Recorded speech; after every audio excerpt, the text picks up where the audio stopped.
안녕하세요. 오늘도 방문해 주셔서 진심으로 고맙습니다. 구독과 좋아요 감사드리며 이번 회차 이야기 시작하겠습니다. 서민기와 강진아의 관계가 점점 더 깊어져가는 가운데 맹공이는 병원에서 돌아와 서민기가 떠나자 더 큰 배신감을 느꼈습니다. 그녀는 서민기의 부재 동안 더욱 고통스럽고 혼자라는 느낌에 빠지며 자신의 감정을 억제할 수 없게 되었습니다. 맹공이는 자신의 불안정한 상태를 해결하기 위해 서민기에게 전화를 했지만 그는 그녀의 전화를 받지 않았습니다. 그날 밤 서민기는 강진아와 함께 와인을 마시며 서로에 대한 애착으로 시간을 보냈습니다. 하지만 서민기의 마음속엔 여전히 맹공이가 신경 쓰였습니다. 그가 강진아에게 너랑 있으니 편하다고 말했지만 강진아는 그 말을 들으며 조용히 미소를 지을 뿐 그 속에 숨겨진 의미를 정확히 짚어내지 못했습니다. 다음날 맹공이는 서민기의 행동에 대한 의심을 키우며 강진아에게 직접 찾아가 경고를 했습니다. 강진아는 예상치 못한 맹공이의 재방문에 당황했지만 여유를 찾고 나와 서민기와의 관계가 뭔가 특별한 거라고 생각하지 않나? 라고 비아냥거렸습니다. 맹공이는 글쎄요.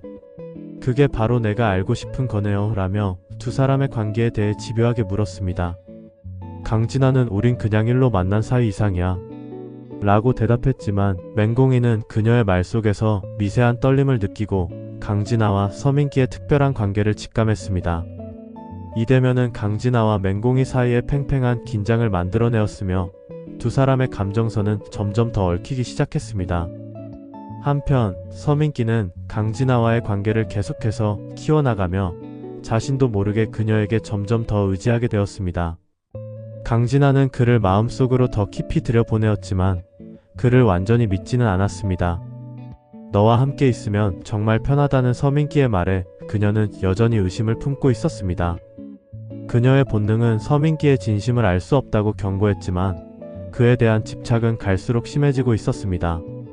그러나 서민기의 마음은 여전히 갈팡질팡했습니다. 그는 강진아에게 점점 더 다가가면서도 맹공이에게 느끼는 미련을 버리지 못하고 있었습니다.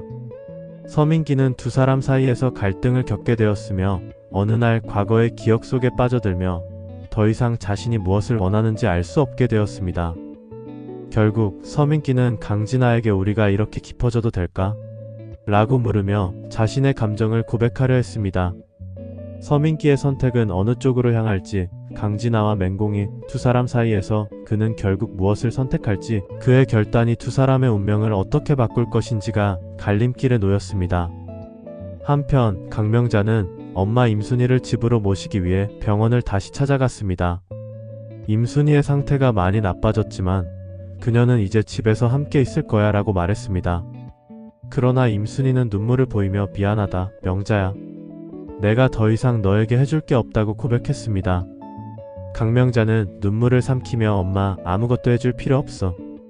그냥 내가 곁에 있어줄게라며 엄마의 손을 꼭 쥐었습니다.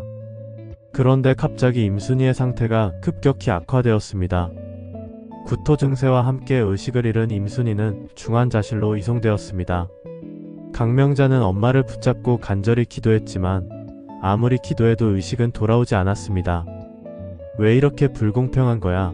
엄마 강명자는 절망적인 마음에 쌓여 혼자 생각했습니다. 하루가 지나고 의사들은 임순희의 상태가 여전히 불확실하다고 말했습니다. 강명자는 수술을 할지 자연스러운 상태를 받아들일지 갈림길에 섰습니다. 그 순간 임순희가 의식을 잠깐 회복하고 강명자에게 말했습니다. 명자야, 내가 미안해. 내가 너에게 잘해주지 못해서. 그 한마디가 강명자의 마음을 찢었습니다. 강명자는 눈물을 흘리며 엄마 괜찮아. 나도 너와 함께 할 수 있어서 행복해라고 말했습니다.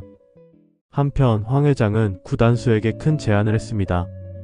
프랑스 지사에서 1년 안에 성과를 만들어내면 내가 말한 대로 오드리도 내 가족으로 인정하겠다. 이 말은 단순한 조건이 아니라 구단수에게는 그의 미래를 결정지을 중요한 기회였습니다.